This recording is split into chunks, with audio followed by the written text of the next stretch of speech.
The scent of damp earth and fading lilies always clung to cemeteries, a smell I'd always detested. The irony wasn't lost on me that every Saturday, I now found myself here, a reluctant regular. Back when I was a construction inspector in Danville, I'd skirted these grounds like they held a contagious disease. Now, I sat on the cold stone bench, directly across from Agatha's grave, whispering to her, as if the granite could carry my voice. "Agatha, today it's your favorite chrysanthemums," I murmured, adjusting my glasses, the frames a little too loose on my thinning face. "You always said chrysanthemums were for the living, not the dead. But I think you'd appreciate them now." 15 months.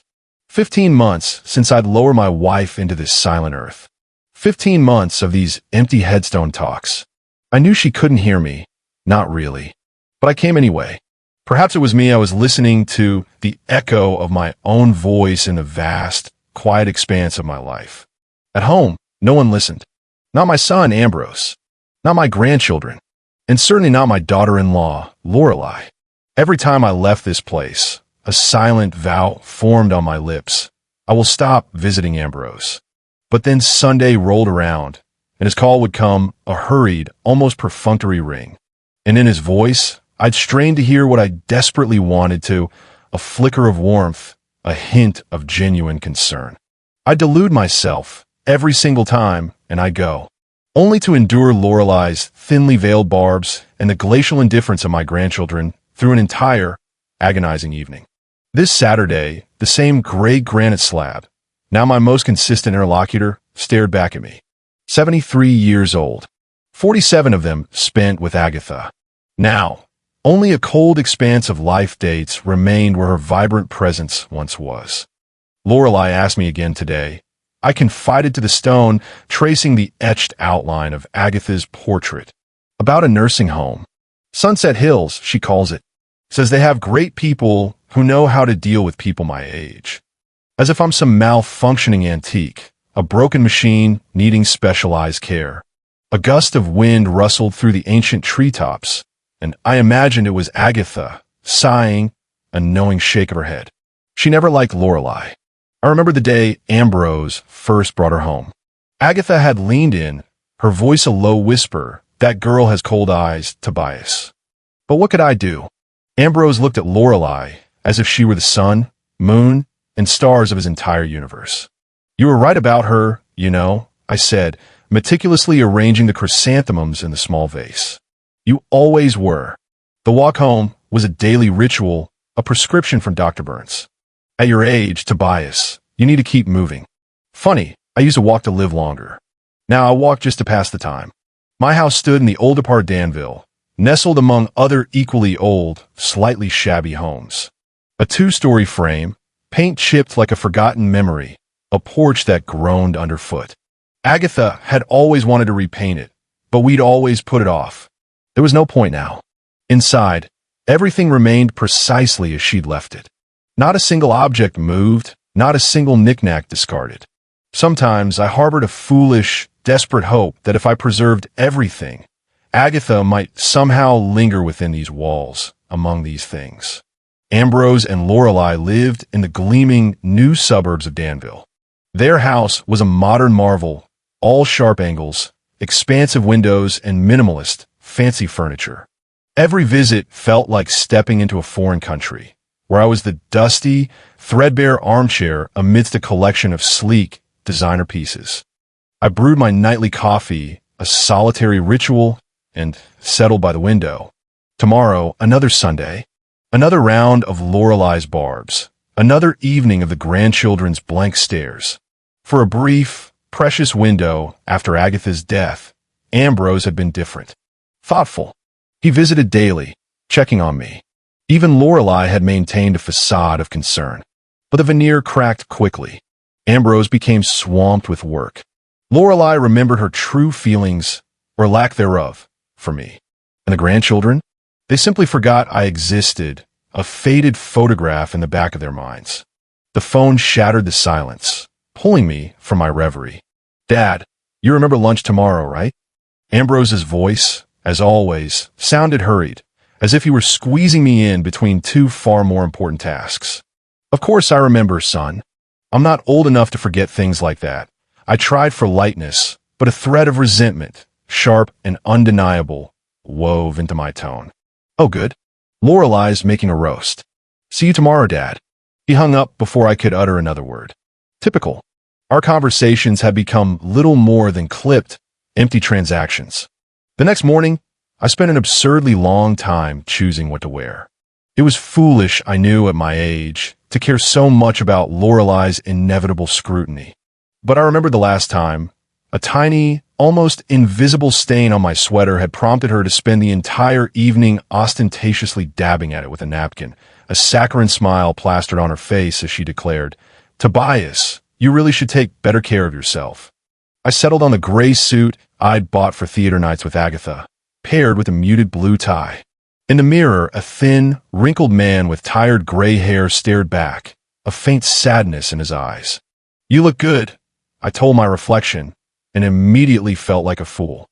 Ambrose and Lorelai's house was a 20-minute drive. I could have called a cab, but I chose the bus. Another habit Lorelai found unbecoming. Public transportation, she'd once sniffed, isn't for gentlemen. As I approached their manicured lawn, I noticed Lorelai's sleek sedan wasn't in the driveway. Strange. Sundays usually found their entire family unit firmly ensconced at home. I rang the doorbell, and Ambrose answered, a flicker of confusion in his eyes. "Dad, you're early." "I arrived at the same time I always do," I replied, stepping inside. "Yes, of course. Come in. Lorelai, she should be back soon. She just popped out to see her friend Helen, to help with something." I nodded a polite facade. Helen, I knew, was on vacation. She'd mentioned it last week when we'd bumped into each other at the supermarket. I said nothing. In the living room, my grandchildren, Thatcher and Otelia, sat hunched over their phones, oblivious. They didn't even glance up as I entered. "Hello, my dears," I offered, my voice tinged with a faint, forced cheerfulness.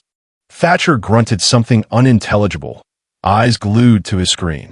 Otelia flickered a glance, mumbled, "Hi," and retreated into her digital world. I remember them as toddlers, racing to greet me, their tiny arms outstretched. How they'd begged for stories of my construction sites. How they'd perched on my lap, poring over old photo albums. Now, at 10 and 12, I was just an inconvenient fixture, an old man they were obligated to tolerate during Sunday lunch. "Dad, would you like some tea while we wait for Lorelai?" Ambrose asked, his gaze darting nervously to his watch. "Yes, that would be nice." We moved to the kitchen. Ambrose fussed with the kettle, his discomfort palpable. He knew she was delayed, again, and he clearly didn't want to discuss it. "How's work?" I asked, attempting to inject some normalcy into the strained atmosphere. "Fine," he shrugged, stirring his tea. "The usual. Lots of projects, never enough time." Ambrose, an architect at a prominent firm, had always been ambitious. I was immensely proud of his achievements. But lately, our conversations about his work had grown sparse. Vague generalities followed by a swift change of subject. "How's your back?" he asked, shifting the topic. "Still bothering you?" "Sometimes, but I manage. Maybe you should see a good specialist." Lorelai said Sunset Hills Nursing Home has excellent doctors. There it was, the inevitable pivot. The nursing home, casually inserted into conversation, like an accidental slip of the tongue. "I don't need nursing home doctors, Ambrose. Dr. Burns is doing a fine job." Ambrose started to reply, but the front door opening cut him off. Lorelai. She swept into the kitchen, carrying several grocery bags. Her blonde hair was pulled back in a high ponytail, and her face wore a bright, almost artificial smile, the same one she always used when she had something to hide. "Tobias," she exclaimed, feigning surprise. "You're here. I'm so sorry. I got held up at the store. I just had to pick up some fresh vegetables for my salad." I nodded, though my gaze had already swept her bags. No fresh vegetables in sight. "That's quite all right, Lorelai." Ambrose and I were just discussing his work. "Oh, how wonderful." She set the bags down with a theatrical flourish and glided over to Ambrose, pecking him on the cheek. "Honey, have you told your father about your new project yet?" Ambrose visibly winced. "No, I haven't. Tobias, You have no idea how talented your son is. Lorelei gushed, her enthusiasm almost painfully exaggerated. His design was chosen for a new shopping center in the suburbs. It's such an honor. Congratulations, son. I felt a genuine surge of pride. Why didn't you tell me sooner?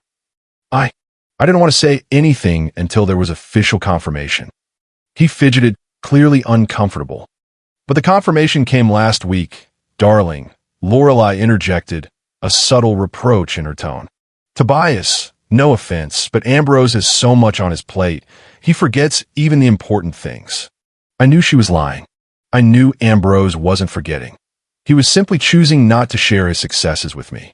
He'd been telling me less and less about his life lately, as if I were a distant acquaintance rather than his father. I understand, I said, striving for a calm demeanor. We all have our own things to manage. Lorelei began sorting her groceries, pointedly ignoring me. Then she turned her attention to the living room. Thatcher, Otelia, go help set the table, she shouted, her voice sharp. Your grandfather is already here. The children, with audible groans of reluctance, shuffled into the kitchen. Hello, Grandpa, Otelia mumbled, still not meeting my gaze. Hello, my dear. I reached out to hug her, but she deftly sidestepped me, immediately busying herself with plates. Thatcher merely nodded, grabbing cutlery. I remembered how their faces would light up when I arrived, how they'd clamor for stories about construction sites. Now, my presence barely registered. Tobias, would you mind not standing in the aisle? Lorelei asked, her smile unsettlingly saccharine. We're trying to set the table. I moved aside, feeling utterly superfluous, an unwanted obstacle in their perfectly choreographed lives. Ambrose busied himself with the roast, his back to me, clearly avoiding eye contact. When we finally sat down, Lorelei launched into a monologue about her week, her spa day, her friends, Otelia's dance class. She spoke without pause, a relentless torrent of self-importance, leaving no room for anyone else to speak. How was your week, Tobias? She finally asked, her stories seemingly exhausted. What did you do? Her tone was condescending, as if addressing a particularly slow child. Nothing much, I replied evenly. Reading, the park, met some friends. Friends? She raised an eyebrow, a dismissive flick of her hand. You still have friends? Lorelei, Ambrose warned, a faint note of exasperation in his voice. What? I was just asking. At his age, many people are already, you know, she trailed off, implying the worst. I gripped my fork, my knuckles whitening. Yes, Lorelei, I still have friends. Not everyone dies at 70. Of course not, she waved her hand dismissively. I'm just worried about you. Living alone in such a big house. It could be dangerous. And there was again. Every single conversation somehow inexorably led back to the same point. My need to move. My house isn't that big, I countered. And I'm doing just fine on my own. But what if you fall? Or forget to turn off the stove? Her eyes widened with a grotesque parody of concern. They take such good care of you in a nursing home. Mom's right, Grandpa. Otelia piped up suddenly, her gaze still fixed on her phone. Miss Pratt from my school said her grandpa moved into a nursing home, and he's really happy now. I looked at my granddaughter, surprised by her sudden engagement, but I saw it in her eyes. She was merely parroting Lorelei's words. Thank you for your concern, dear, I said, struggling to mask my profound disappointment. But I prefer to stay in my own house. You're so stubborn, Tobias. Lorelei sighed, a theatrical exasperation in her voice. Just like your wife. It was a low blow, calculated and cruel. She knew how deeply I longed for Agatha, and she wielded that grief like a weapon. Yes, I am, I said quietly, meeting her gaze. And I'm proud of it. The rest of lunch dissolved into a tense, strained silence. The children retreated to their phones. Ambrose meticulously dissected his roast, avoiding all eye contact. Lorelei shot irritated glances in my direction. When it was time for dessert, she suddenly remembered she'd forgotten to buy ice cream. I'm so sorry, Tobias, she said, not a trace of genuine regret in her voice. I know how much you like ice cream. It's quite all right, I said, already weary. I'm full. I could go to the store, Ambrose offered, clearly desperate to escape this suffocating atmosphere. No, no, that's quite all right, Lorelei interjected quickly. I have cookies. Tobias, you like cookies, don't you? She didn't wait for an answer, disappearing briefly before returning with a packet of cookies, the very kind I despised, and she knew it. Here, help yourself. She placed the plate squarely in front of me.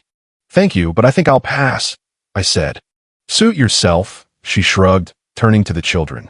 Thatcher, Otelia, who wants cookies? The children silently took one each, their phones still clutched in their hands. It was time to leave. This Sunday lunch, like all the others before it, had become a form of exquisite torture. I should probably go, I said, pushing back my chair. Already. Ambrose looked up, a flicker of relief in his eyes. But it's still early. I have things to do. I lied, the words feeling hollow. Thanks for lunch. I'll walk you out. He stood, following me to the door. Ambrose gave me an awkward, perfunctory hug. I'm sorry about Lorelei, he mumbled, his voice low. She's just worried about you. I knew it was a lie. Lorelei wasn't worried about me for a second, but I nodded, unwilling to engage in a futile argument with my son. Sure, I understand. I'll see you next week, he asked, opening the door. Yes, of course. I knew, with a heavy heart, that I would return, because he was my son, and I loved him despite everything. On the bus ride home, the events of the day replayed in my mind. How my life had shifted since Agatha's death. How I'd become an outsider in my own son's family. How Lorelei had systematically transformed me into a burden, a problem to be solved. Lately, her absences during my visits had grown more frequent, more conspicuous. Today, she was late. Last time, she'd vanished mid-lunch, citing an urgent call from friend. And each time, she returned with a faint flush on her cheeks, a sparkle in her eyes that no mere trip to the store or friend's house could explain. Something was unfolding in my daughter-in-law's life, something she meticulously concealed from us all. And a chilling suspicion began to solidify. This something might very well be the wrecking ball that shattered my son's family. Back home, I sank into my armchair by the window, staring at Agatha's photograph. She smiled back, frozen in time, and I could almost hear her voice, clear as a bell. Tobias, you have to find out what's going on, for Ambrose's sake. And in that moment, a quiet resolve settled within me. I would uncover Lorelei's secret disappearances, and I would understand her relentless drive to be rid of me. Tuesday, a day usually reserved for quiet routine, became my day of revelation. My Tuesday ritual involved a visit to the city park, a bench by the pond, and a bag of bread for the ducks. It was a small, comforting habit, born when Agatha was alive. We'd often gone together. Now, I continued it alone, a solitary link to a cherished past. The morning sky was overcast, but the rain held off. I pulled on my old raincoat, grabbed the bread, and set off. The park was a mere 10-minute walk from my house, one of the few perks of living in Old Danville. Danville's Central Park wasn't grand, but it was charming. Ancient oaks, neatly paved paths, a small, duck-filled pond, and a couple of playgrounds. It wasn't usually crowded this time of year, mostly retirees like me and the occasional young mother with a stroller. I settled onto my usual bench, tossing pieces of bread to the eager ducks, my thoughts still circling Lorelei's strange behavior, the lingering unease from Sunday lunch. I desperately wanted to dismiss the idea that my daughter-in-law might be unfaithful, but the suspicion, cold and sharp, persisted. A burst of laughter from across the pond sliced through my thoughts. A woman's laughter. Familiar. And utterly out of place. I looked up. It was Lorelei. She was strolling down the path, arm in arm with a tall, dark-haired man I'd never seen before. He wore an expensive-looking suit, a neatly trimmed beard.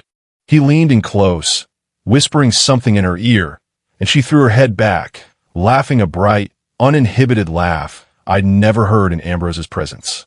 My heart hammered.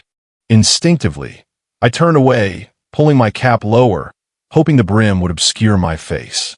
They passed without a glance, heading towards the far side of the park, where a small gazebo nestled, partially hidden by a thicket of lilac bushes. It could be a business meeting, I tried to rationalize. Ambrose had mentioned Lorelei recently started working at a real estate agency. Perhaps this man was a client, a colleague. I clung to the thought, but a deeper, colder intuition whispered otherwise. For a few minutes, I sat frozen. A part of me screamed to walk away, to unsee what I'd seen, to remain blissfully ignorant. But another part, the part that had always fiercely protected my son, demanded the truth. Curiosity and concern, a potent, volatile mix, ultimately won. Slowly, carefully, trying not to draw attention, I circled the pond on a different path, approaching the gazebo from the cover of the bushes. Through the gaps in the foliage, I could see inside, unsee myself. What I witnessed left no room for doubt. Lorelei and the stranger stood intimately close. His arm was around her waist, and she gazed up at him with a tenderness, a raw affection I had never witnessed in her eyes when she looked at Ambrose. Then he leaned down and kissed her. Not a fleeting peck, but a long, passionate embrace. And she responded, fully, completely. The ground truly did give way beneath my feet. Lorelei was cheating on Ambrose. My daughter-in-law, the mother of my grandchildren, was betraying my son. I didn't need to see more. Quietly, careful not to snap any twigs, I retreated from the gazebo, quickening my pace towards the park exit. I needed time. Time to process the devastating tableau. Time to decide what, if anything, I could do. All day, I paced my house a restless ghost. My mind raced through the options. Should I tell Ambrose? But would he believe me? Lately, in any conflict, he sided with Lorelei. And what proof did I have beyond my word? An old man's word against a young woman's. I knew how that story ended. Confronting Lorelei seemed equally futile. She would deny everything, then twist it, turning Ambrose and the children against me even more fiercely, painting me as a senile, delusional old man spinning fantasies. By late afternoon, a stark realization hit me. I needed help. Someone who could gather irrefutable evidence of Lorelei's treachery. My mind turned to Pearl Hobbs. Pearl had been a friend of my late brother's, serving with them on the Danville police force until his retirement. He'd since opened a private detective agency. We weren't close, but we'd kept in touch, occasionally meeting for coffee, swapping nostalgic stories. The next morning, I called him. Pearl Hobbs here. His voice, low and husky, was exactly as I remembered. Pearl, it's Tobias Huxley, Edmund's brother. Tobias, old boy. Long time no hear. How are you? Not too bad. I stammered, unsure how to broach the subject. Listen, Pearl, I need your help. Professional help. A pause. Professional, he finally repeated, a hint of surprise in his voice. You want to hire a detective? Yes. I took a deep, fortifying breath. It's about my daughter-in-law. I suspect she's cheating on my son. Another pause, longer this time. I understand. Pearl said, his tone turning serious. Let's meet and talk in person. These things are best not discussed over the phone. We agreed to meet in an hour at Polly's, a small, unassuming coffee house on the outskirts of town, far from prying eyes. It was exactly the kind of place I'd imagined for a meeting with a private detective, dimly lit, quiet, with private booths where conversations could unfold without fear of being overheard. Pearl was already there, nursing a black coffee in a corner booth. The years had been kinder to him than I expected. The same piercing blue eyes, the same close-cropped gray hair, the same solid, powerful build, remarkably preserved despite his age, which I guessed was around 65. Tobias. He stood, extending a firm hand. Have a seat. I took the liberty of ordering you a black coffee. No sugar, if my memory serves. It serves perfectly, I said, sinking into the booth across from him. Thank you for seeing me. Always for Edmund's family, he said, taking a sip from his cup. Now, tell me everything. And so I did. I recounted the subtle shifts after Agatha's death, Lorelei's increasingly odd behavior, the relentless push for the nursing home, and finally, the gut-wrenching scene in the park yesterday. Pearl listened, his gaze unwavering, occasionally taking a thoughtful sip of coffee. When I finished, he tapped his fingers on the table. An unpleasant situation, he said, his voice flat. But unfortunately, a common one. I've handled dozens like it. So you'll take the case? I asked, my voice barely a whisper. Of course, he nodded. But first, let's be clear on your objective. What's your endgame? I paused, considering. What did I want? To protect Ambrose from a deceitful wife? To reclaim my place in his life? To punish Lorelei for her cruelty? I want the truth, I finally said. The complete truth. Then I'll decide what to do next. Pearl nodded, as if expecting that answer. Good. I can put your daughter-in-law under surveillance. Find out who this man is, how often they meet, the depth of their relationship. I'll gather evidence, photos, videos, and if possible, even audio recordings of their conversations.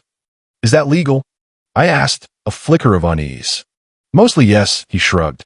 I'll only monitor her in public spaces. No breaking and entering, no trespassing on private property. Everything strictly within the confines of the law. I nodded, a strange sense of relief washing over me. How much will it cost? Pearl quoted a figure that made me wince. It was a substantial sum for a retired man. But I had savings, funds I'd put aside for Ambrose and the grandchildren. I realized now, it might serve them better this way. I agree, I said, my voice firm.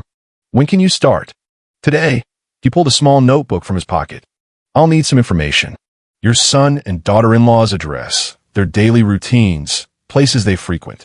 And of course, a recent picture of Lorelei.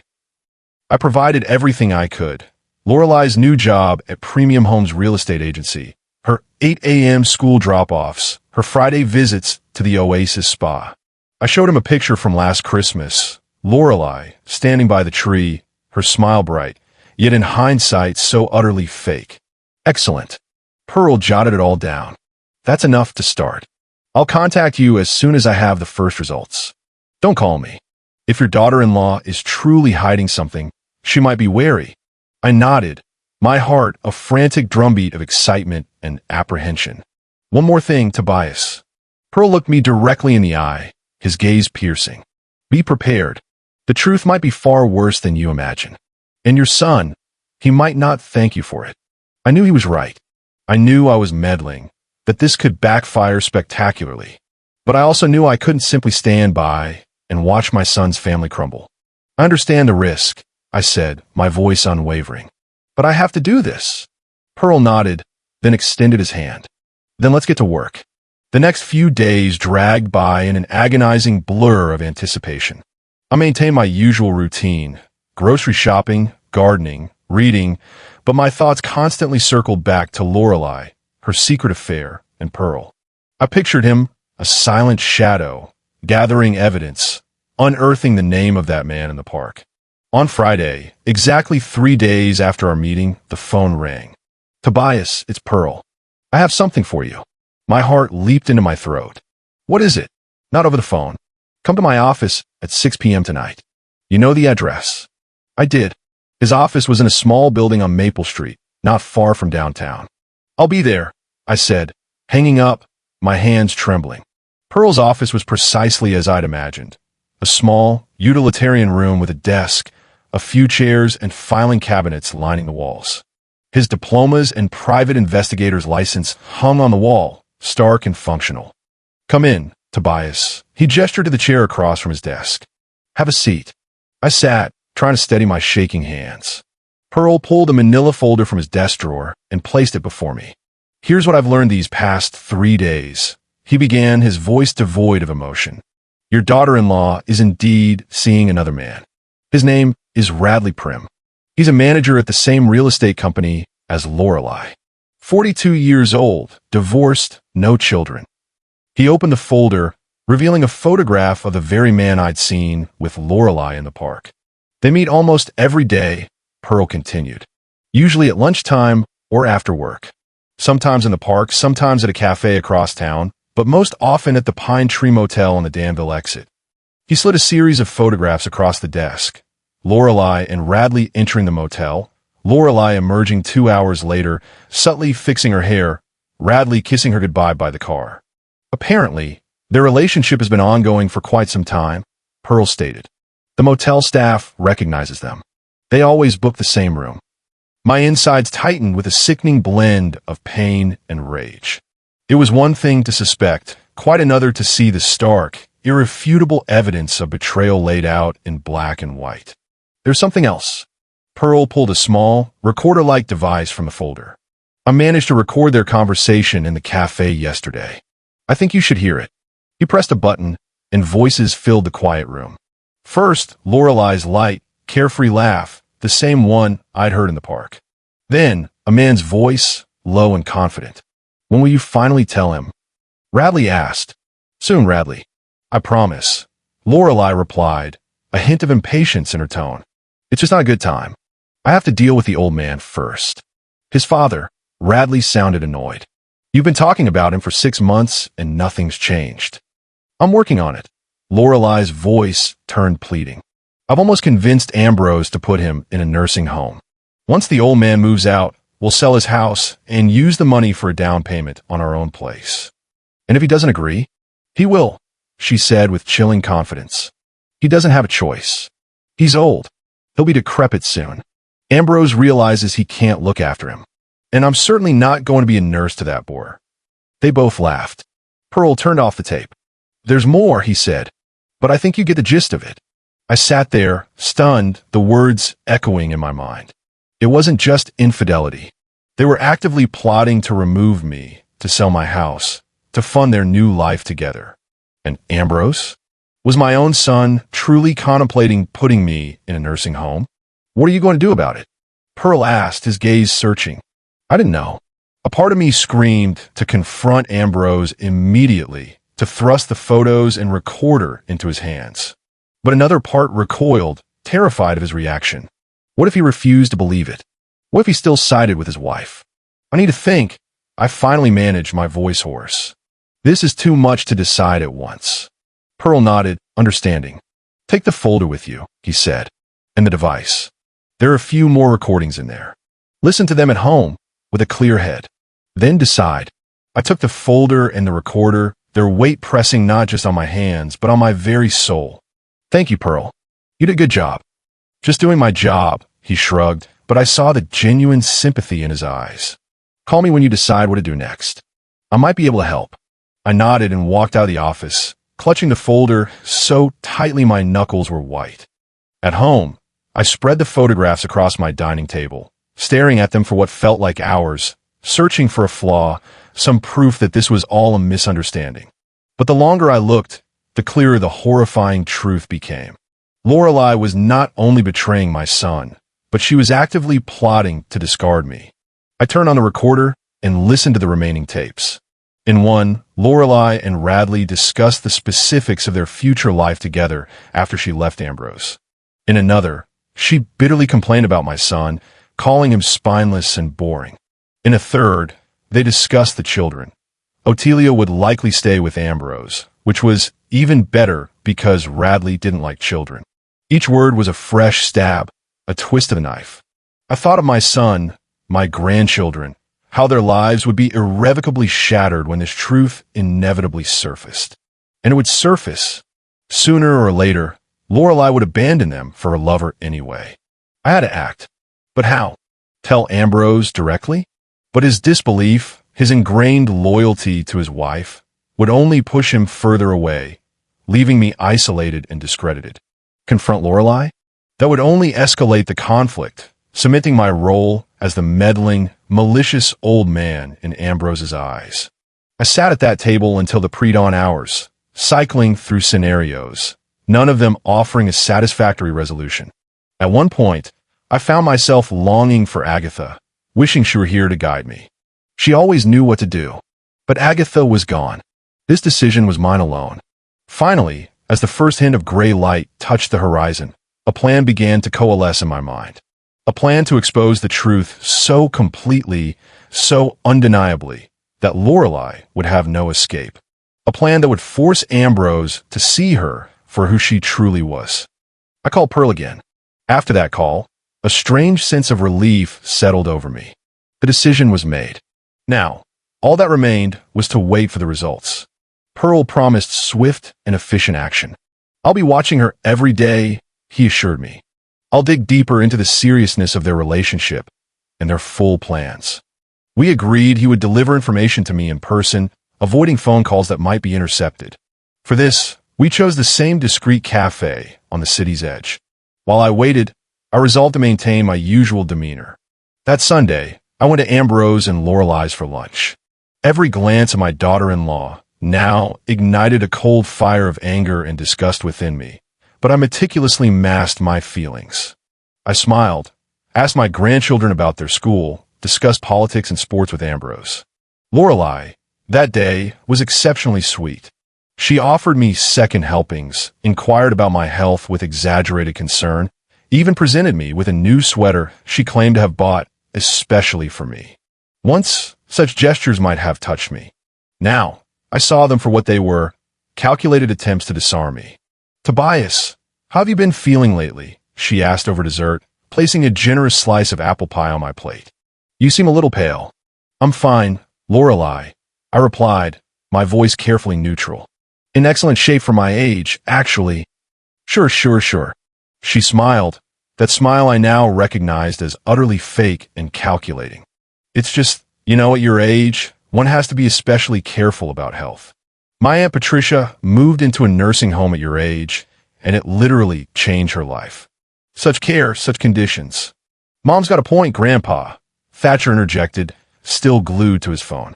"At school, they told us about nursing homes. They're kind of cool."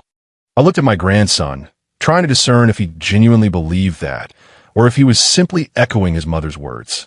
I wanted to ask him if he truly wished his grandfather to live among strangers instead of with his family, but I held my tongue. "Thank you for your concern," I said instead, my voice carefully even, "but I prefer to stay in my house. All my memories are there." "Memories?" Lorelai frowned slightly, as if the word itself tasted unpleasant. "But Tobias, the past is the past. You have to live in the present." "And I am living in the present," I said, meeting her gaze directly. "The present in which I choose to remain in my home." She looked away first. A small, almost imperceptible victory.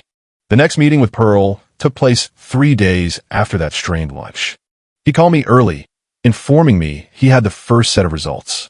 We agreed to meet at the cafe at noon. I arrived early, securing a corner table with a clear view of the entrance. Pearl arrived precisely at 12, a slim folder tucked under his arm. "The results are in, and they are conclusive," he said without preamble, sliding into the seat opposite me. "Your daughter-in-law is indeed cheating on your son, and has been for quite some time." He opened the folder, revealing the first photograph. It showed Lorelai emerging from an office building, hand in hand with a tall man. She was looking at him with a tender affection I had never once seen directed at Ambrose. "This is Radley Prim," Pearl explained. 42 years old, manager at the same real estate agency as Lorelai. Divorced, no children. Colleagues describe him as ambitious and rather ruthless. He has a taste for expensive things and beautiful women. I studied the photo closely. Radley Prim was the man from the park. Dark hair with a touch of gray at the temples, sharp, regular features, an expensive suit, the quintessential successful middle-aged businessman. In this, Pearl slid the next picture over. Lorelai and Radley sat in a restaurant, leaning across the table, their hands touching, conspiratorial smiles playing on their lips. "That was yesterday," Pearl explained. "The Golden Lily restaurant on the other side of town.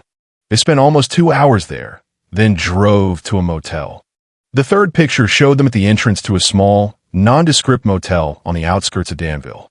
Radley's arm was around Lorelai's waist, and she was throwing her head back, laughing. My gut clenched with a familiar ache of pain and anger. Suspecting was one thing. Seeing the undeniable evidence, printed in cold, hard reality, was another entirely. "I have something else." Pearl pulled a small flash drive-like device from his pocket. "It's an audio recording of their conversation in the restaurant. I think you should listen." He plugged the device in his phone, put on his headphones, and handed them to me. I placed them over my ears, and Lorelai's voice, so familiar yet now so utterly alien, filled my head. "I can't wait any longer, Radley," she said, a brittle edge to her voice. "This double life is wearing me down. I want to be with you. Only you." "Me too, sweetheart," the man's low, confident voice replied. "But we have to tread carefully. Divorce is always a messy business, and if your husband finds out about us, he won't find out." Lorelai's voice was dismissive. "Ambrose doesn't notice anything. He's too busy with his work and too trusting." And the children? Radley asked. They might suspect something. The children? Lorelei laughed, a harsh, dismissive sound. They're at an age where they're not interested in anything but their gadgets. Besides, I raised them well. They do what I say and believe what I tell them. And the old man, your husband's father? My body tensed as they spoke of me. Tobias. Lorelei laughed again, this time with a chilling, calculating edge. He's too absorbed in his grief for his dead wife to notice anything around him. Besides, I'm doing everything I can to get him to move into a nursing home. As soon as he agrees, we'll sell his house and get the money for a down payment on our own. Are you sure he'll do it? Radley sounded doubtful. Of course. Lorelei's voice was laced with the confidence of someone accustomed to getting her way. I've almost convinced Ambrose that his father can't live alone. A little more pressure, and he'll suggest the old man move in. And if he refuses, then we'll find another way. At his age, it's easy to create a situation where a man seems incapacitated. A little incident at home, an ambulance, worried relatives. You know what I mean? My back went cold. Lorelei wasn't just trying to convince me to move. She was willing to engineer my incapacitation. The recording ended. I removed the headphones, my mind reeling. This is horrifying, I said, looking at Pearl. She's not just cheating on my son. She's planning to get rid of me to sell my house. And that's not all. Pearl shook his head. Listen to the second tape. He turned the device back on. Lorelei's and Radley's voices filled the air again.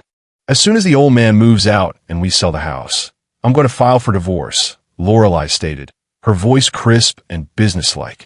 Ambrose will be too busy trying to get his father settled in the new place to resist. I'll ask for minimum alimony to make things go quickly and smoothly. And then, Radley asked, and then you and I will start a new life. Lorelei's voice was filled with a sickening anticipation. A new home, a new job, maybe even a new town. Without Ambrose, without his boring father, without all that burden. And the kids? The children will stay with Ambrose, Lorelei said, as easily as if discussing furniture she wouldn't be taken to her new home. They're old enough not to need their mother's constant care. Besides, you don't like children very much, do you? Right, Radley agreed. But won't you miss them? Maybe a little. There was no discernible regret in Lorelei's voice.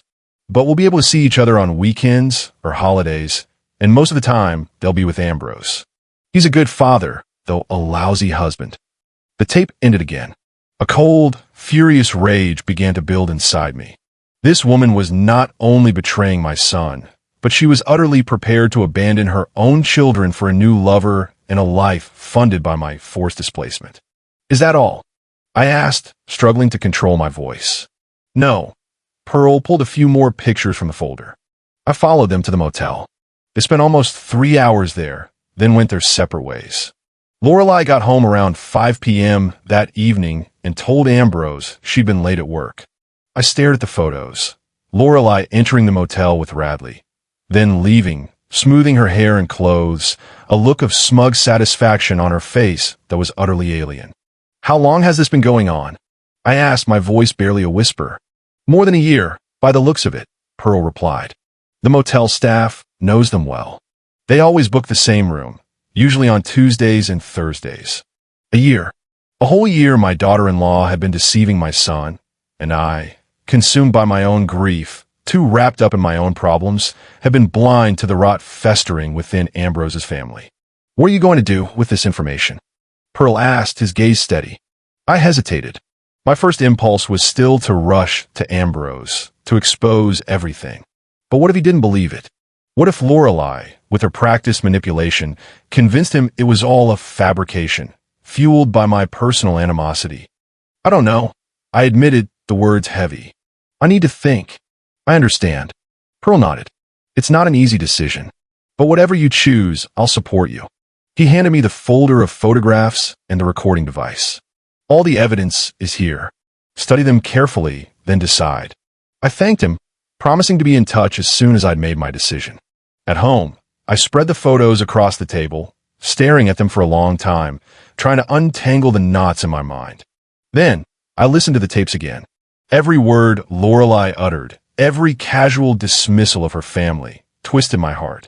Not for myself, but for the son and grandchildren she was so readily willing to cast aside. I didn't know what to do. A part of me yearned to shield Ambrose from a truth that would shatter his world. But another, stronger part knew he deserved to know the true nature of the woman he shared his life with. My agonizing thoughts were interrupted by the sharp ring of the telephone. It was Ambrose. "Dad." His voice sounded strained, tense. "Can Lorelai and I come over tonight? We need to talk." My heart quickened. Had they discovered the investigation? Or had Lorelai simply decided to accelerate her plan to relocate me? "Of course, son," I managed, forcing a calm into my voice. "I'll expect you for dinner." I quickly stashed the photos and notes in my desk drawer, locking it.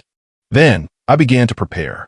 A simple dinner: roast vegetables, a crisp salad, apple pie for dessert. I set the table in the living room, bringing out the best china. As I moved through the familiar motions, my mind raced, anticipating the conversation to come. What would they say?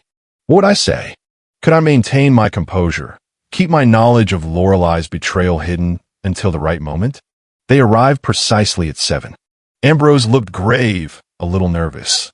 Lorelai, conversely, was unnervingly animated, her smile so wide it bordered on grotesque.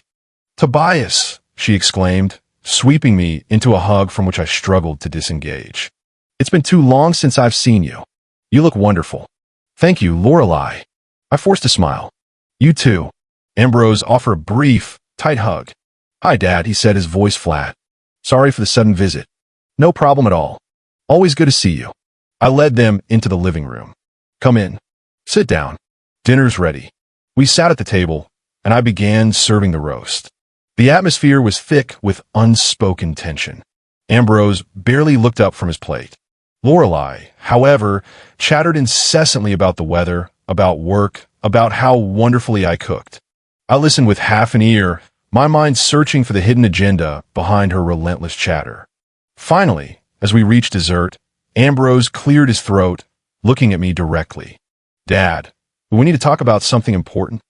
"I'm listening." I kept my face carefully neutral.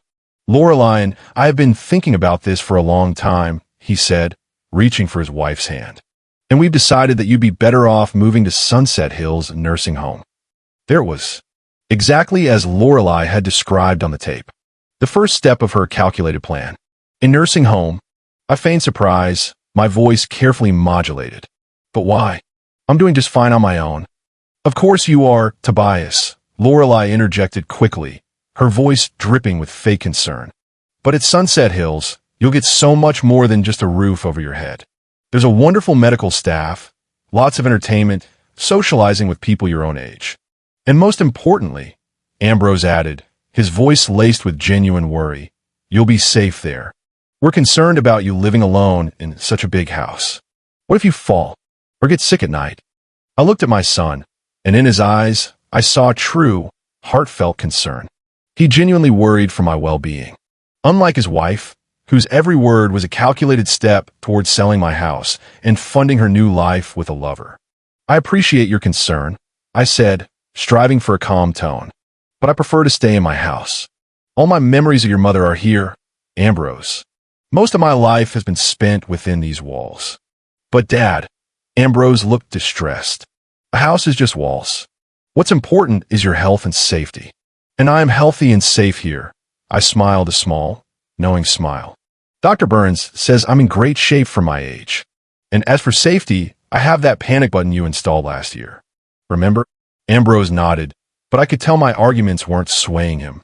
"Tobias." Lorelai leaned across the table towards me, her eyes gleaming with artificial concern. "Ambrose and I have already discussed it. We've even visited Sunset Hills, spoken to the staff. They're ready for you anytime. It's so beautiful, so cozy. Inexpensive, I suppose," I interjected, looking her directly in the eye. She hesitated, just for a split second, then quickly regained her composure. "Money is not a problem," she said with a dismissive wave of her hand. "We'll sell your house, and that will cover your rent for the next few years. You'll have nothing to worry about." There it was. She wasn't even trying to hide her true motive anymore. I wondered if Ambrose knew she planned to use the money from my house, not for my care, but as a down payment for her new life with Radley. My house is not for sale, I stated firmly. And I'm not moving into a nursing home, not Sunset Hills or any other. Lorelei shot a quick, desperate glance at Ambrose, urging him to intervene. Dad, he placed his hand on mine. We know this is a difficult decision, but think about the future. What about 5, 10 years from now? You can't live alone forever. When I can't live alone, then we'll decide. I squeezed his hand. Until then, I'm staying right here. Lorelei opened her mouth to speak, but Ambrose stopped her with a gesture.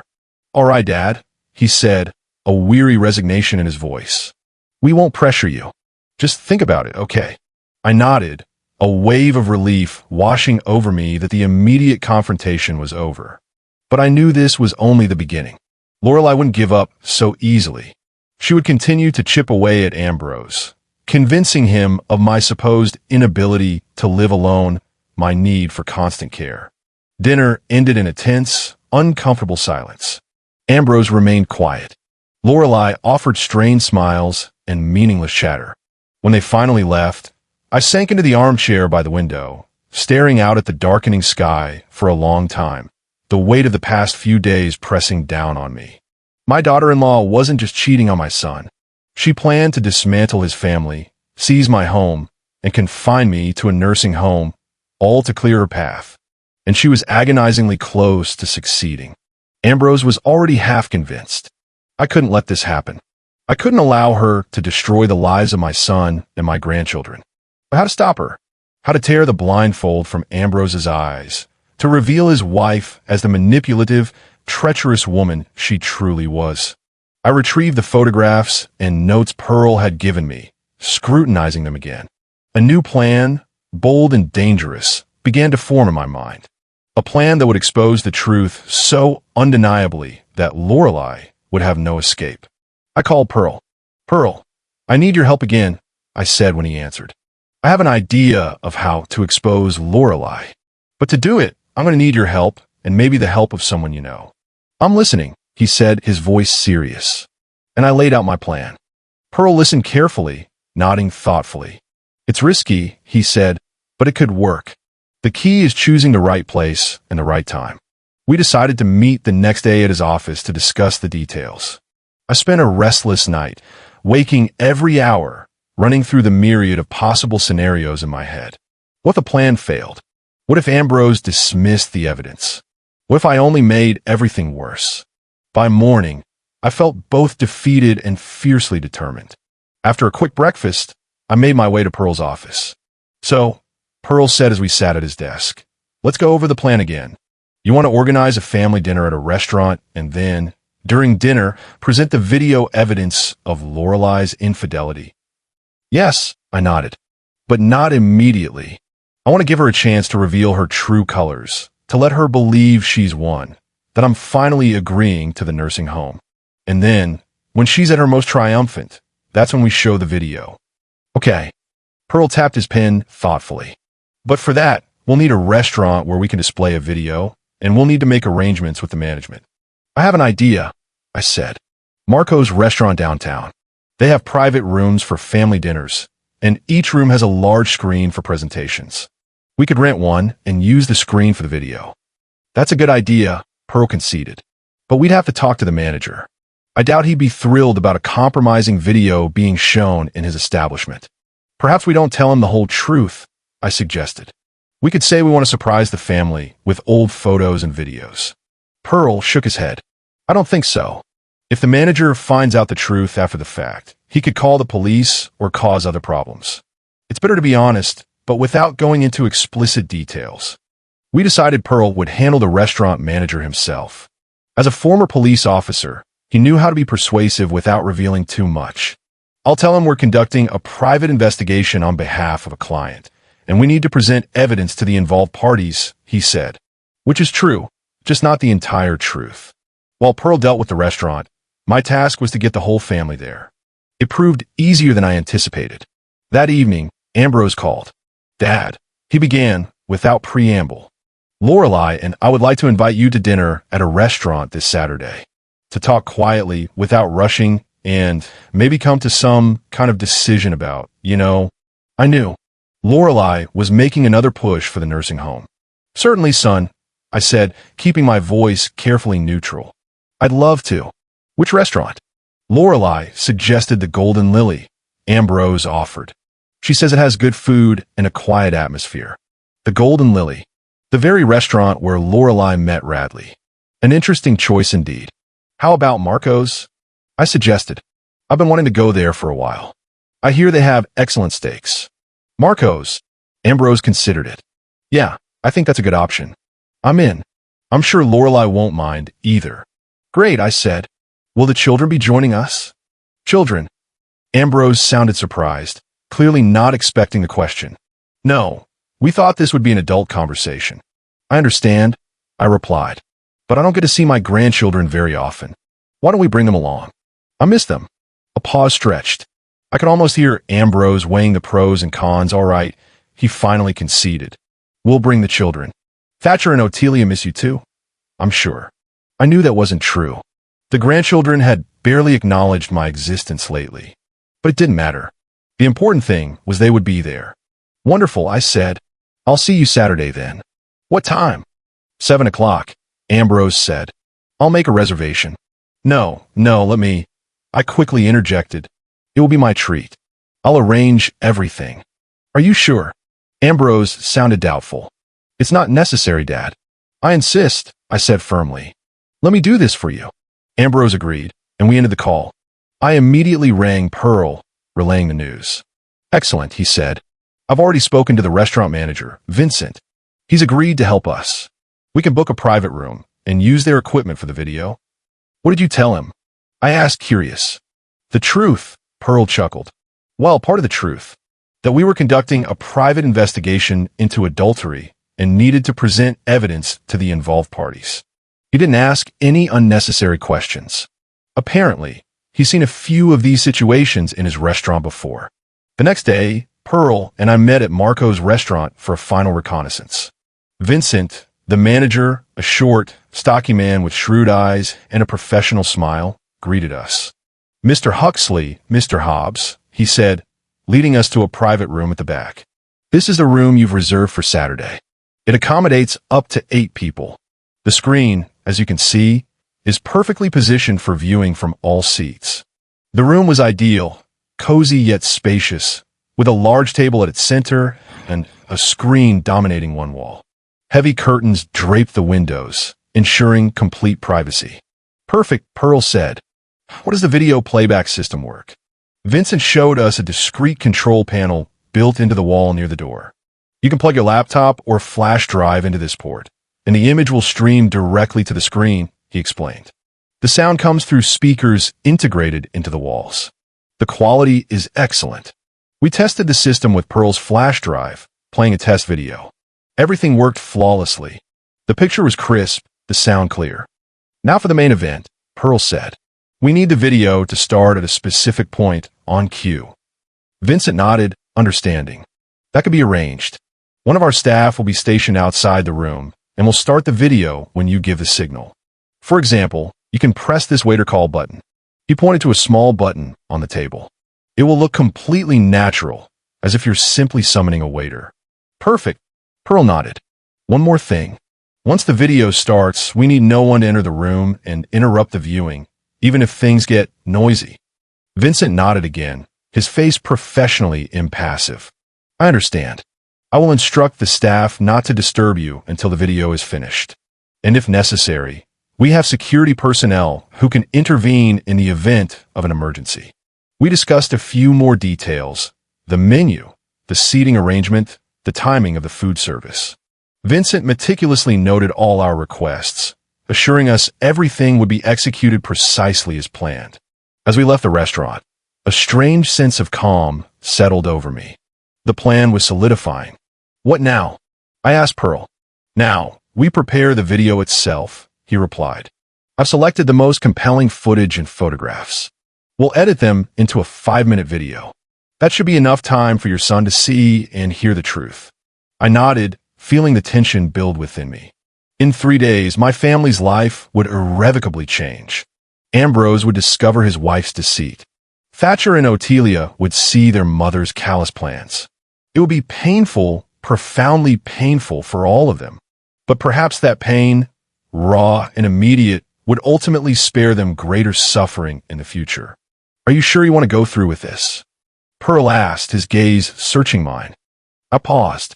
Did I truly want to shatter my son's illusions? To reveal to my grandchildren that their mother was not the person they believed her to be? But the alternative was far worse.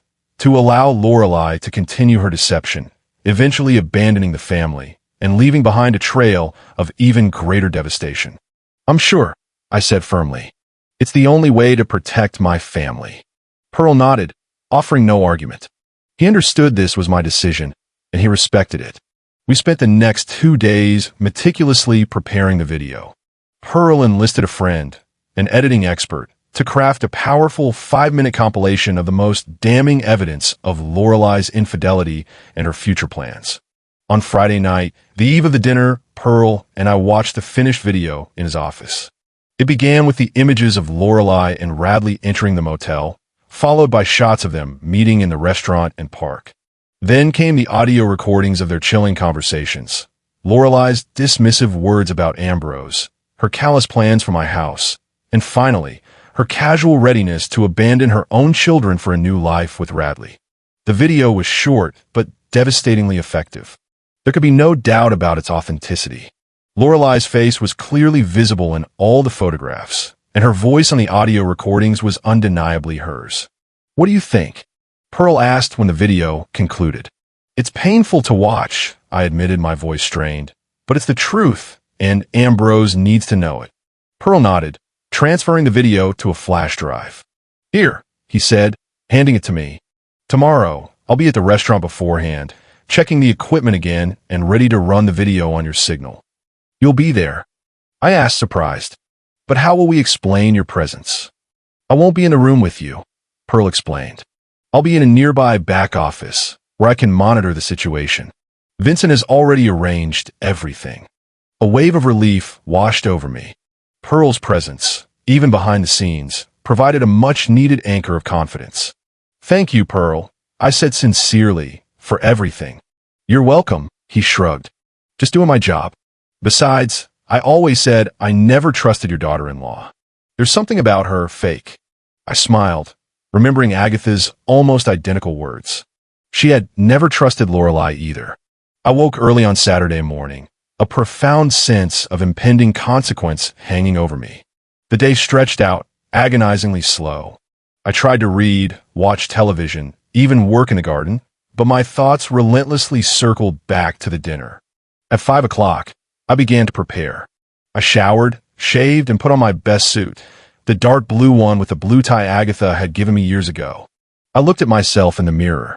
An older man, with gray hair and a roadmap of wrinkles on his face, stared back, but in his eyes, there was a steely determination.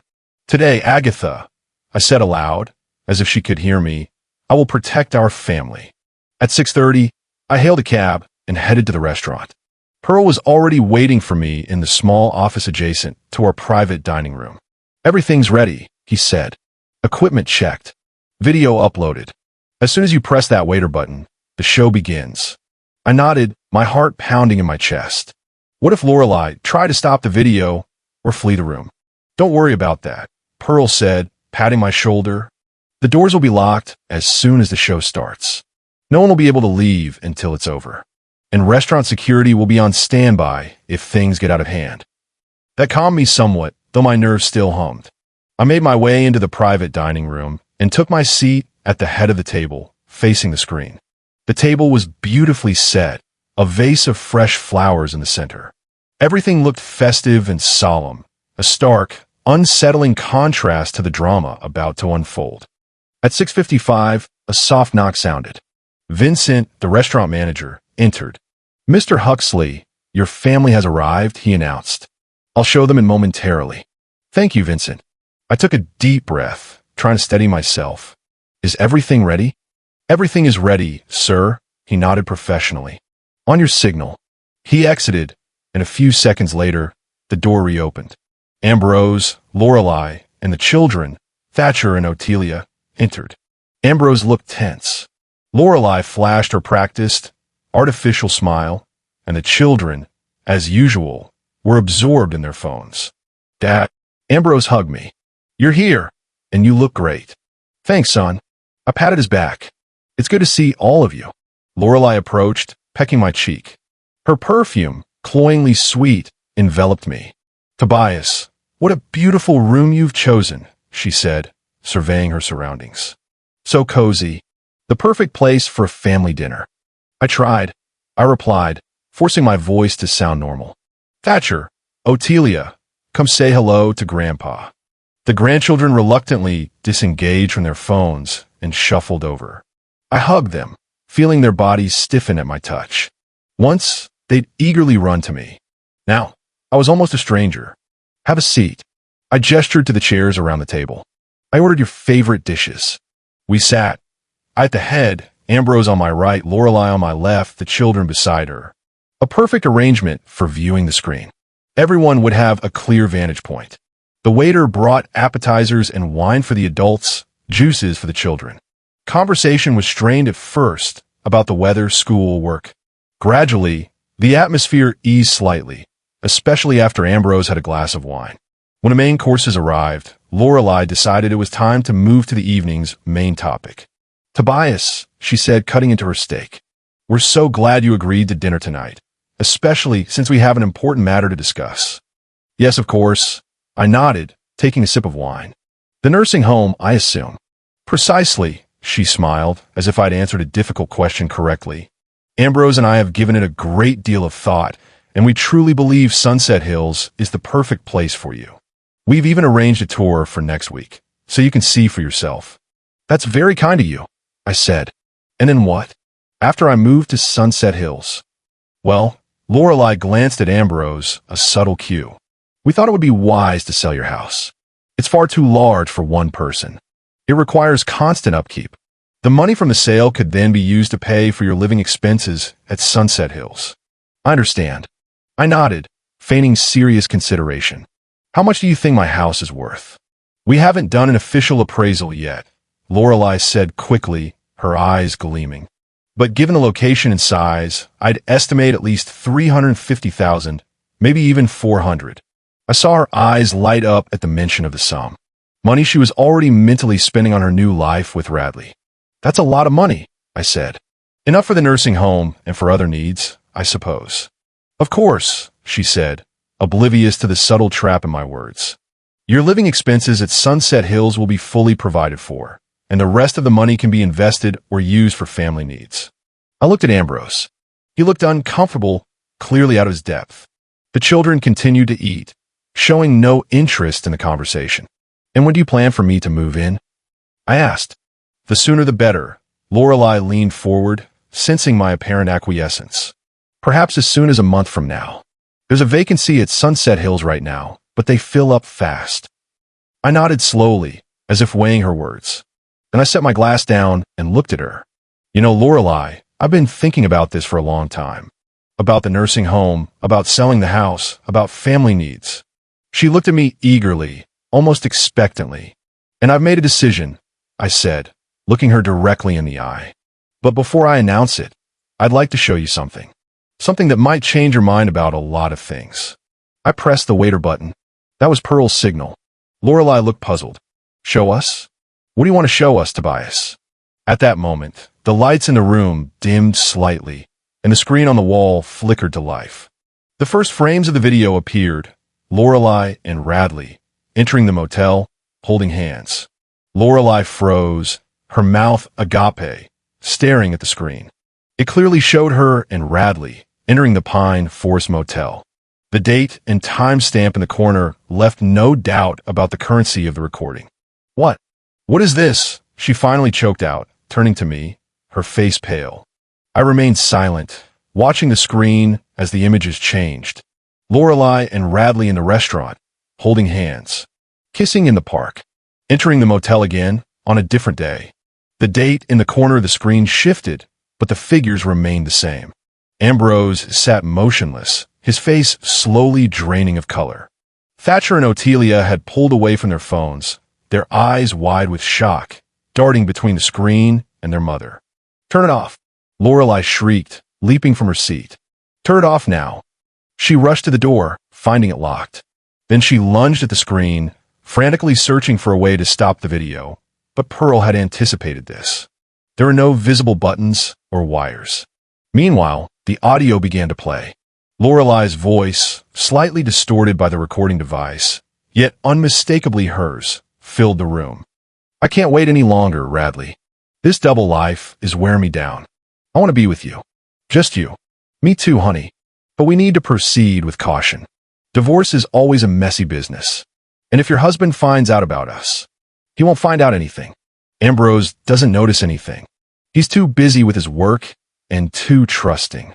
Ambrose flinched at the sound of his name. His hands clenched into fists, his knuckles white. Lorelai. His voice was quiet, but I could hear the dangerous tension in it, a prelude to an explosion of rage. What does this mean? It means nothing. Lorelai spun back to the table, her face contorted with fury. It's a fake. Your father set this whole thing up to turn you against me. But at that moment, a new scene appeared on the screen. Lorelai and Radley in the cafe, their faces in close-up, and again, their voices crystal clear. And the children? Radley asked. The children? Lorelai laughed, a chilling, dismissive sound. They're at an age now where they're not interested in anything but their gadgets. Besides, I raised them well. They do what I say and believe what I tell them. Thatcher and Otelia turned to their mother in unison, their faces etched with shock and incomprehension. Mom.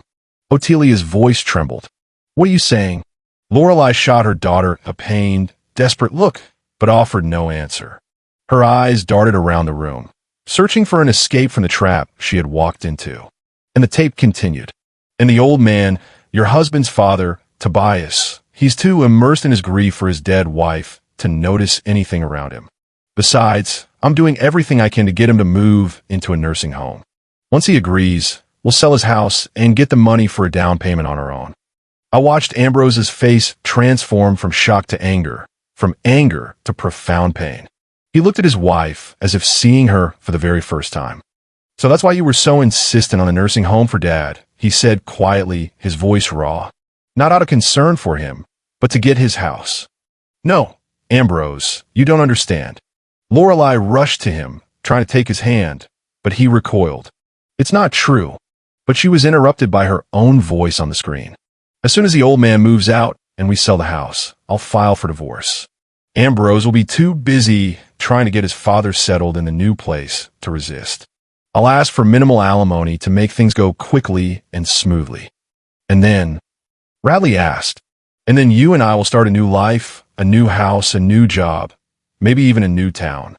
Without Ambrose, without his boring father, without all that burden. And the kids? The children will stay with Ambrose, Lorelai said, as easily as if discussing furniture she'd decided not to take. They're old enough not to need their mother's constant care. Besides, you're not really fond of children, are you? True, but won't you miss them? Maybe a little. But we'll be able to see each other on weekends or holidays, and most of the time, they'll be with Ambrose. He's a good father, though a lousy husband. A profound, suffocating silence descended upon the room. Otelia began to cry, quietly, almost silently. Thatcher sat motionless, his face ashen. Ambrose stared into the void before him, seeing nothing. Lorelai stood in the middle of the room, her arms hanging limply, her defiance utterly shattered. She was no longer attempting to deny the undeniable, no longer searching for excuses. The truth was too blatant, too irrefutable. The video ended. The screen faded to black, and the room became light again. I looked at my family, broken, shaken, and felt a strange, bittersweet mix of sadness and relief. Sadness that they had to confront such a bitter truth, and relief that the elaborate lie was finally, irrevocably over. I can explain, Lorelai finally stammered, her voice weak, uncertain. Explain what?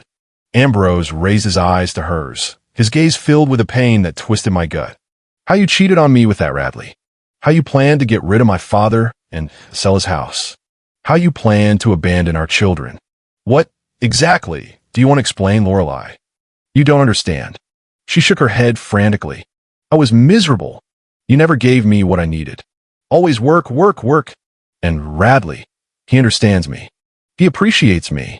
And the children? Ambrose's voice shook with barely restrained fury. Were you going to leave them too? Because I didn't appreciate them enough? I wasn't going to leave them. Lorelei shrieked. I would see them when it was convenient for you and your lover. Ambrose cut her off, his voice laced with bitter sarcasm. When you had a spare moment in your fabulous new life, I suppose. Lorelei offered no reply, her head bowed in a gesture of utter defeat. And you, Dad? Ambrose turned to me, his pain now mingled with a hint of resentment. Did you know about this? How long ago? Not long ago, I answered honestly. I saw them together in the park by chance and decided to investigate my suspicions. I hired a private detective who collected all this evidence. And you decided to put on this performance. I heard the accusation in his voice. Why didn't you come to me first? Because you wouldn't have believed me, I said softly. You would have thought I was making it up, driven by my dislike for Lorelei. You needed irrefutable evidence, and I provided it. Ambrose was silent for a moment, weighing my words. Then, he nodded slowly. You're probably right, he said quietly, his voice heavy. I wouldn't have believed it. I was blind. Dad, Otelia wiped away her tears, her voice small. Did Mommy really want to leave us? My heart ached for my granddaughter. Despite her 12 years and her attempts at teenage sophistication, she was still a child. Your mom was confused, I said, trying to soften the devastating blow. People sometimes say things they don't truly mean. No, Grandpa, Thatcher interjected, his voice unexpectedly firm for a 10-year-old. Don't feel sorry for us. We heard what she said. She wanted to leave us because her new friend doesn't like children. Lorelei flinched as if physically struck. Thatcher, baby, that's not true. She took a step towards her son, but he recoiled, pulling away. Don't call me that, he said, his voice cold, devoid of all childish affection. You lied to us. Lied to us all the time. Children, please. Lorelei turned to both of them, tears welling in her eyes. I love you. I would never leave you. But you were going to, Otelia said, her eyes now dry, fixed on her mother. We heard it ourselves. Lorelei looked helplessly at Ambrose, seeking support, but he turned away, his face a mask of stone. A heavy silence descended. No one knew what to say next. All the cards were on the table, all masks irrevocably stripped away. What now? Lorelei finally asked, her voice sounding utterly defeated, hollow. Now! Ambrose rose from his seat, his voice clear and resolute. Now you pack your things and leave. Go to your Radley, to your new life. Without me, without the children, without the house you planned to get by selling my father's home. Ambrose, please. She tried to grasp his hand, but he pulled away. Let's talk when things have calmed down. We can fix this. Fix this. He gave a bitter, mirthless laugh. What, exactly, do you propose to fix, Lorelei? Your betrayal? Your plans to abandon your children? Your desire to send my father to a nursing home to seize his assets? Which of these do you consider fixable? She didn't answer, her head dropping in silent surrender. I'll file for divorce, Ambrose continued, his voice unwavering. And I'll seek full custody of the children. Given this evidence, he nodded towards the now darkened screen, I believe the court will be on my side. You can't take my children away from me. Lorelei's voice rose in a panicked shriek. They're mine. They're not things, Lorelei, he said quietly, his voice filled with a chilling calm. You can't take them away, but you yourself said you wanted to keep them with me, that you didn't need them in your new life. That's not what I meant. She raised her voice, desperate. You're taking my words out of context. What context? Ambrose shook his head. Can possibly explain what we've all heard. That's enough, Lorelei. Just enough. He turned to the children. Thatcher, Otelia, we're leaving.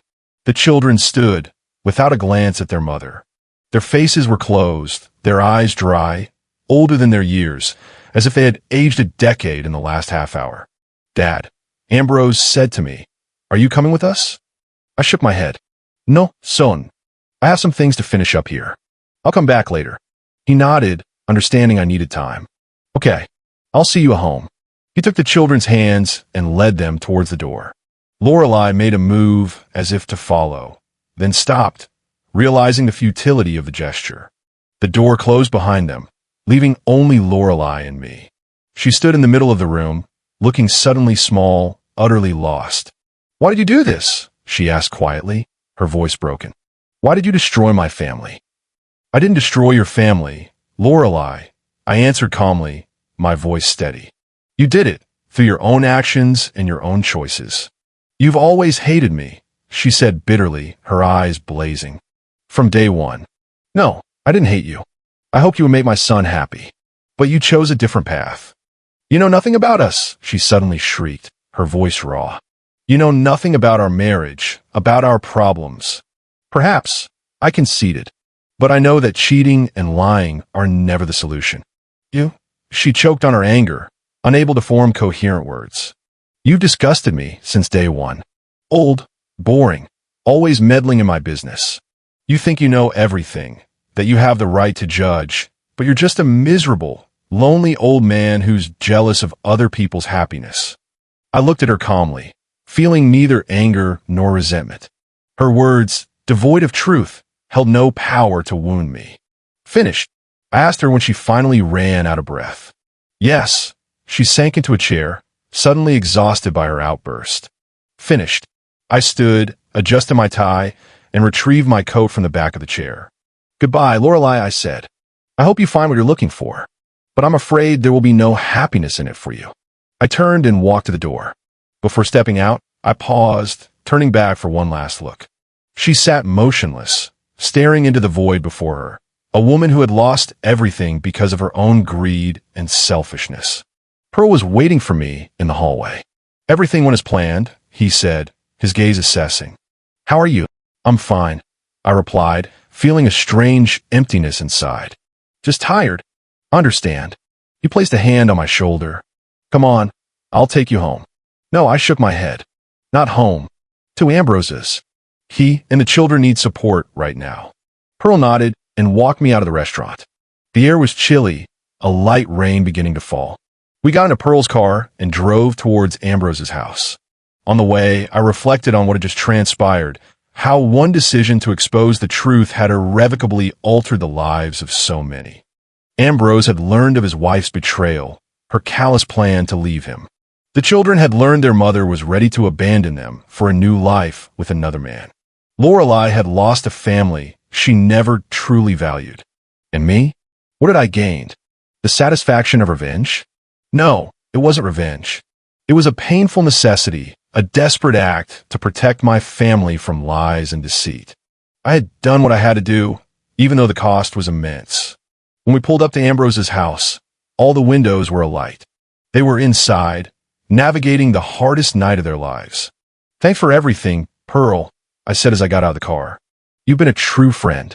"You're welcome, Tobias." He shook my hand. "Call me if you need any help." I nodded and walked toward the house. I took a deep breath before ringing the doorbell, gathering my strength. There would be more difficult conversations ahead, more tears and pain, but also truth, without which no genuine healing could begin. Ambrose opened the door almost immediately, as if he'd been waiting.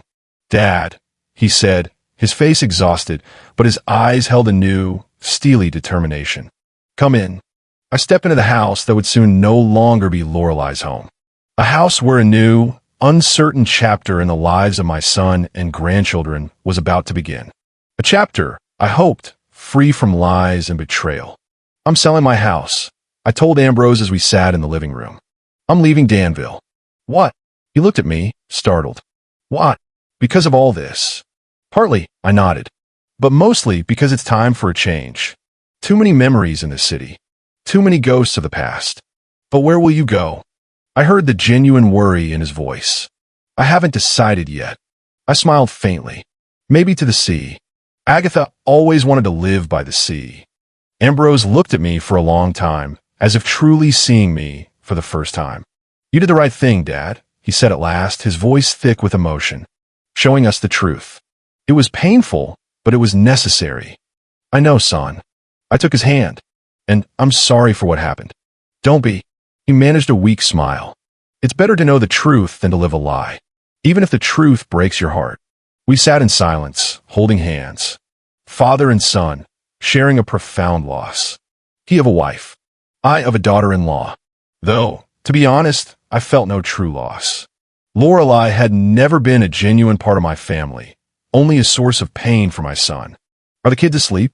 I asked after a while. Yes, Ambrose sighed. They were shaken, especially Otelia. She didn't stop crying until she finally fell asleep. It's going to be hard for them, I said. But they're strong. They'll get through it. I hope so. He rubbed his face with his hands, looking suddenly older than his years. What should I tell them about Lorelei? About the divorce? About all of it? The truth, I answered simply.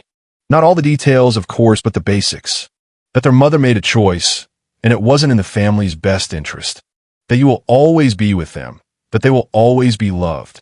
Ambrose nodded, considering my words. What about Lorelei? He asked. What if she comes back? Tries to see the children? That's for you and the children to decide, I said. But I think they need time now. Time to understand, time to forgive. If they're willing to forgive. And you? He looked at me. Will you forgive her? I paused, considering. Forgive Lorelei for trying to ruin my son's life, for her willingness to abandon my grandchildren, for plotting to use me and my home for her own selfish gain? No, I answered honestly. I won't forgive her. But not because of what she did to me. It's because of what she did to you and the children. Ambrose nodded, a silent understanding passing between us. Thank you, Dad, he said quietly, for opening my eyes, for being here for me. I'll always be here for you, son. I squeezed his hand. Even if I go away, I'll always be here for you. We sat like that for a long time, talking about the past, about the future, about the uncertain path ahead, about a new life without Lorelei, about how to support the children through this difficult time, about where I might eventually settle. Long past midnight, when Ambrose finally drifted off to sleep on the couch, exhausted by the day's emotional turmoil, I quietly left the house and walked back to my apartment. The night was cool but clear.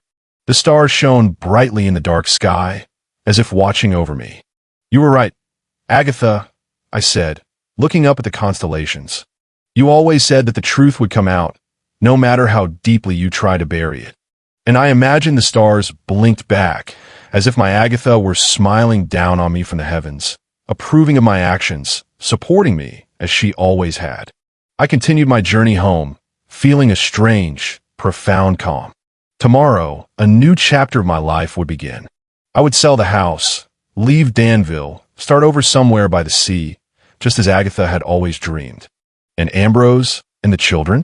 They would manage. They were stronger than they looked, and I would always be there to support them, no matter what.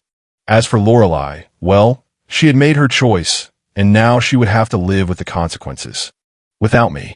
Without Ambrose. Without the children. Only with the bitter realization that she had lost something truly precious in her relentless pursuit of the illusion of a new life.